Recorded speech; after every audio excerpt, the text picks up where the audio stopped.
In this video, I want to show you how to remove the air vents on your Nissan Sentra. This one, I think it's a 2007 model. So to remove these, you just need a knife or a very thin screwdriver, flathead screwdriver. And what we need to do is to put it right over here, you see, there, or on top here, not in the middle, okay? Simply glide it. And there is a latch right there and right there. Okay, put it deep enough and simply pry slowly. The air vent will pop out, and you may have to do it on the other side. And here we go, you see, these are the latches we need to push with the screwdriver.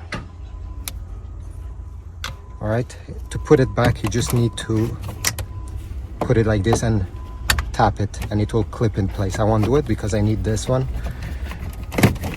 But yeah, overall, this is how you do it for the side air vents. For the middle one, we need to remove the bezel of the radio. Okay, so you're gonna remove this panel. Look, I can do it quickly. Remove these screws. Remove the climate control with your flathead screwdriver.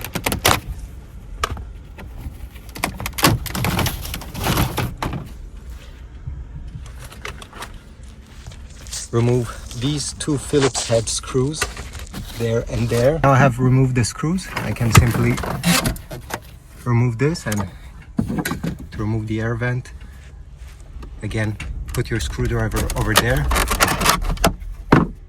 Unclip it if you cannot do it with your hand.